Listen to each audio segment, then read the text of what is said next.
കലാലയങ്ങളിലെ ഇസ്ലാമികവൽക്കരണത്തിന് സർക്കാർ കൂട്ടുനിൽക്കുന്നതിനെതിരെ ശക്തമായ പ്രതിഷേധ സമരമുണ്ടാകുമെന്ന മുന്നറിയിപ്പുമായി വിശ്വഹിന്ദു പരിഷത്ത് രംഗത്ത്.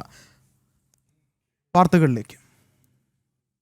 യൂണിഫോം വിഷയത്തിലടക്കം സംസ്ഥാന സർക്കാർ മതസംഘടനകളുടെ തിട്ടൂരത്തിന് വഴങ്ങി നിലപാട് മാറ്റിയെന്നും കലാലയങ്ങളിൽ ഇസ്ലാമികവൽക്കരണം നടത്തുന്നതിന് സർക്കാർ കൂട്ടുനിൽക്കുന്നുവെന്നുമാണ് വിശ്വഹിന്ദു പരിഷത്ത് ചൂണ്ടിക്കാണിക്കുന്നത്.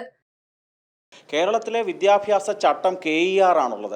ആ KER അനുസരിച്ചാണ് കാര്യങ്ങൾ സർക്കാർ നിശ്ചയിക്കേണ്ടത്. പക്ഷേ ഇന്നത് MER ആയിട്ട് മാറിയിരിക്കുകയാണ്. മുസ്ലിം എഡ്യൂക്കേഷണൽ റൂൾസ് എന്ന രീതിയിൽ കേരളത്തിലെ പ്രത്യേകിച്ച് വിദ്യാഭ്യാസ മേഖലയിലൊക്കെ തന്നെ ഇസ്ലാമികവൽക്കരണം നടപ്പാക്കാനും തങ്ങൾ ഉദ്ദേശിക്കുന്ന അജണ്ടകൾ നടപ്പാക്കാനുമുള്ള മുസ്ലിം മേലധ്യക്ഷന്മാരുടെ ഒരു ആസൂത്രിതമായ ശ്രമത്തിൻ്റെ ഭാഗമാണ് ഇപ്പോൾ കാണുന്ന ഈ ഭരണപരിഷ്കാരങ്ങളെ സർക്കാർ കൊണ്ടുവരുന്ന ഒരു ആലോചിച്ചു കൊണ്ടുവരുന്ന വിഷയങ്ങളെല്ലാം അവരുടെ മതത്തിന്റെ പേരിൽ എതിർക്കുക എന്ന് പറയുന്ന നയമാണ് കേരളത്തിലെ ഇസ്ലാമിക പണ്ഡിതന്മാരെന്ന് അവകാശപ്പെടുന്ന വ്യക്തികൾ കാണിച്ചു കൂട്ടുന്നത്. സംസ്ഥാന സർക്കാരിന്റെ മതപ്രീണന നിലപാടുകൾക്കെതിരെ ശക്തമായ പ്രതിഷേധം നയിക്കാനാണ് വിശ്വഹിന്ദു പരിഷത്തിന്റെ തീരുമാനം. യോഗയ്ക്ക് പകരം സൂംബ കൊണ്ടുവന്നു.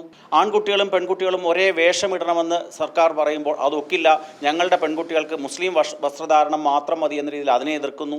ഇങ്ങനെ ഏത് കാര്യത്തിനും എതിർക്കുന്ന ഒരു നയം CPM കൊണ്ട് ചെയ്യിപ്പിക്കാൻ ഇവിടുത്തെ മുസ്ലിം സംഘടനകൾക്ക് സാധിക്കുന്നുള്ളതാണ് അവരെ വീണ്ടും ഇത്തരത്തിലുള്ള സമ്മർദ്ദതന്ത്രം പയറ്റാൻ വേണ്ടി പ്രാപ്തരാക്കുന്നത്. അതിനെതിരെ ഹൈന്ദവ സംഘടനകൾ ഒന്നിച്ചാലോചിക്കുകയും ശക്തമായ തീരുമാനങ്ങൾ എടുക്കുകയും ചെയ്യുമെന്നുള്ളതാണ് സത്യം. ജനറൽ ന്യൂട്രൽ യൂണിഫോം വിഷയം, മതമില്ലാത്ത ജീവൻ എന്ന പാഠഭാഗം, സ്കൂൾ സമയമാറ്റം, സ്കൂളിലെ സൂംബ പഠനം, ഇങ്ങനെ പൊതുവിദ്യാലയങ്ങളിൽ സർക്കാർ മുന്നോട്ട് വെച്ച ആശയങ്ങളൊക്കെ ഇസ്ലാം മത സംഘടനകളുടെ തിട്ടൂരത്തിന് വഴങ്ങി എടുത്തുകളയുന്നതിൽ സമൂഹത്തിന്റെ വിവിധ ഇടങ്ങളിൽ നിന്ന് ശക്തമായ പ്രതിഷേധമുയരുകയാണ്.